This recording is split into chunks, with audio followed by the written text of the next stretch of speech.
Olá, crianças do quarto ano. Hoje a Tiaga vai dar uma ajuda para vocês na atividade de português. As páginas que nós iremos fazer é da 62 até 67 de língua portuguesa. Vamos começar.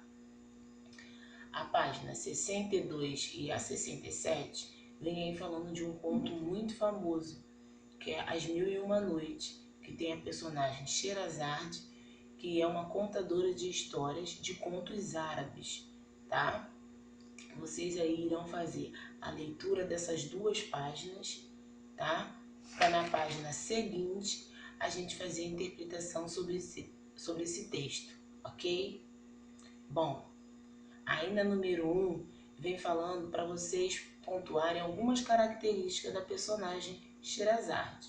Vocês aí vão achar 4 características dela e irá circular.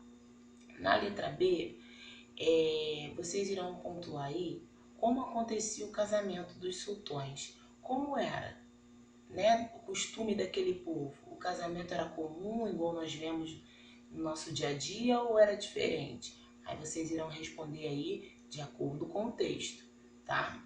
Já na número 3 tem um pequeno trecho aí falando sobre a Sherazade. Esse trecho aí vocês irão ler e embaixo responder 2 questões. A primeira vem falando sobre por que a Sherazade era conhecida como alguém especial. Por quê? Depois vem falando por que ela queria despertar tanto a curiosidade do sultão. Por quê? Como ela fazia isso, tá? Agora, na página 65, já vem falando sobre porque o pai de Sherazade não queria que ela casasse, né? Já na número 5, já vem pontuando a escolha de um personagem, tá? Que será o sultão. E vocês irão observar aí que ele teve um comportamento diferente em algumas fases da história. Então vocês irão colocar como foi o comportamento dele no início, como foi o comportamento dele no meio da história e como foi o comportamento dele no final da história, ok? Já na número 6, nós sabemos que a história de Sherazade é uma história muito antiga. Por ela ser muito antiga, ela foi recontada, né? Então, e ela também teve algumas controvérsias, porque algumas pessoas dizem que não aconteceu o que estava ali, por causa dessas mudanças através dos anos. Aí vem dizendo assim: leia a seguir o provérbio e explique o que atendeu. Olha o que significa provérbio. Aí o provérbio embaixo vem falando sobre quem conta um conto aumenta um pouco. O que vocês irão fazer aí? Descrever o que isso está significando, tá ok? Na letra B, vem sugerindo uma atividade super bacana. Vocês podem fazer ela em casa, tá bom? Só que se vocês quiserem fazer uma adaptação, a tia Agatha deu uma dica da brincadeira telefone sem fio. As orientações dela, de como a gente pode realizar ela, tá no roteiro de vocês, ok? Podem fazer essa brincadeira aí e responder as anotações embaixo.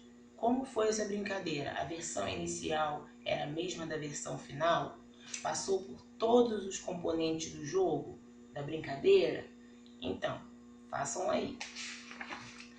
Nas 2 últimas páginas, que é a página 66 e a 67, vocês irão aí conhecer um pouco sobre os contos. Como a tia Agatha falou, um conto ele tem o início, o meio, né, que é a complicação, o clímax e o fim.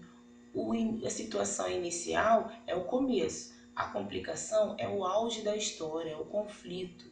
O clímax é o suspense, será que solucionou aquela complicação? E o desfecho é a situação final que encerra a história, ok? Ao lado vocês aí vão ver algumas imagens, nessas imagens vocês vão identificar qual ela está representando, a situação inicial, a complicação, o clímax ou o desfecho final. Irão fazer uma ligação, ok? E na última questão, o narrador é um personagem da história? Bom, na história As Mil e Uma Noites, o narrador não é o personagem da história, é alguém que conta a história, tá ok? Façam com calma, com atenção e também vai ter atividade no caderno para vocês. Beijos!